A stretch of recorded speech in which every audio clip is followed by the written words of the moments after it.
and welcome to the Monday Futures Market Outlook for November 28th, 2011. This is Patrick Serezna. For those of you that have not had the opportunity to try out the eMoneySource.com trading room, 5-day complimentary memberships are available on the website. As always, we start off with a weekly chart of the S&P 500 going back 3 decades, and we plot an 80-week moving average on there. Does a very good job to depict the bull and bear market cycles that we've gone through. We've been flatlining right on that moving average over the last 3-4 months with numerous penetrations above or below, typical of a very range-bound price action. At this stage, the market has yet to show its hand as to whether it has the intentions of running higher or lower. We just have to wait for a little further clarity over the next few weeks before we make a commitment. It would be a legitimate breakdown below that 1100 level on the downside that would really solidify a new downtrend. Just to make some key intermarket observations, Friday was a critical day from an intermarket perspective. The US dollar was reaching its previous highs for a double top retest. We had treasury bonds and 10-year and 30 years both coming up to critical overhead resistance levels and creating retests of those highs. And many commodities were testing their retracement zones down below at the same time as the S&P 500 was testing a critical zone in that 1150, 1160 area. This morning, all of those markets have reversed off those critical support resistance levels. Now, that is optimistic for the markets, but we need to see follow through early this week. If we do, then this is technically a perfect place for there to be a significant reversal on the markets here. So we don't want to rush off to make any conclusions that that was it. But if we see positive follow through, the markets should try to advance in a way that won't allow a lot of people to get in. So expect that if this is going to be a reversal, that it's going to be very fast and leave a lot of people feeling like a deer in headlights as the market reverses off that point. Next year, when we take a look at the S&P 500, we've been talking about a declining wedge all along. We were looking for support levels to even hold in that 1160, 1180 area, but the 1150 area is where the home of like a 61.8% retracement lied. So in fact, there was some critical support still below. And again, so long as all the other markets are reversing, we still can't rule out the possibility that this is where the low swing low is going to be before a market actually does a very bullish year-end rally going into January, February of next year.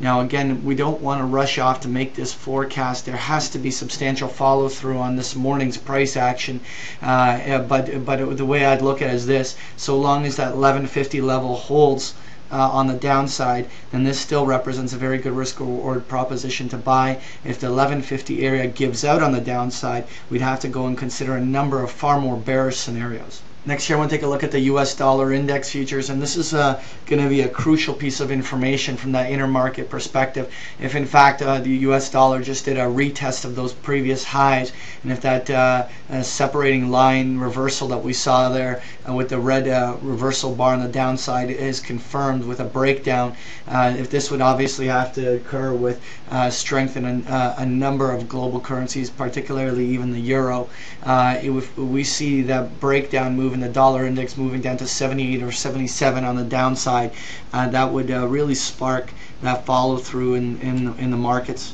Next, when we take a look at the commodities like copper, has been creating this declining wedge on the downside, also respecting some of the retracement zones coming to crucial levels. Obviously, commodities have a very strong inverse correlation to that US dollar. So if that US dollar does weaken, there's room for copper to still make a bullish breakout here. Again, it's still too early to make any assumption off of just this morning's price action, but so long as we see over the next day or two copper strengthen above 340, 350 on the upside, it would be some positive signs that in fact a short-term swing low on copper may be in place. Again, let's just see how the early part of this week follows through. Next here I want to take a look at crude oil, and crude oil has been actually holding up very, very well throughout all of this, and in spite of that massive rally, we were looking for pullbacks that could have even gone all the way down to the 90-92 level on the downside, but very quickly today we see a very bullish breakout candle on crude oil off of this little shallow flag. As far as I'm concerned here, it will be absolutely crucial to see what crude oil does over the next day or two, especially around this 101 to 103 level. If crude oil can break to a higher high, we could see $10 tacked on very quickly as we go for a retest of the highs from April and May up around the 113, 115 level. So let's just see whether crude oil can actually make a breakout stick here. Next I want to take a look at gold futures, and gold also has been putting together that declining wedge that came right into the retracement zones. We basically have been using that 1700 level sort of as a pivot, being bearish below and bullish above, and I don't see anything different in this scenario. This wedge would have a very bullish breakout if price action continues to hold above the 1730 level.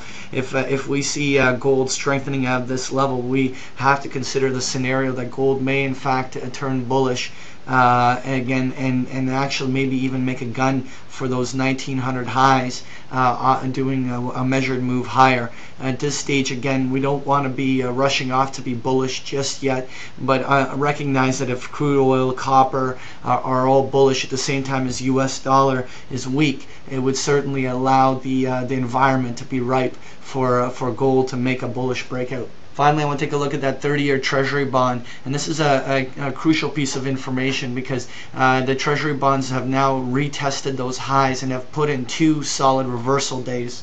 These 2 reversal days on the downside of Treasury bonds is important because there's been a direct inverse relationship of bonds to stocks, and if in fact the Treasury bonds here fail at these upper levels and begin any substantial weakening on the downside, this weak Treasury bond market will have money rotating out of bonds and into stocks, and could be the fuel that runs a year-end rally. So we're going to be watching very carefully whether or not these 30-year Treasury bonds do reverse, and if they do, it would certainly mark some very important intermarket shifts. That was your Monday Futures Market Outlook.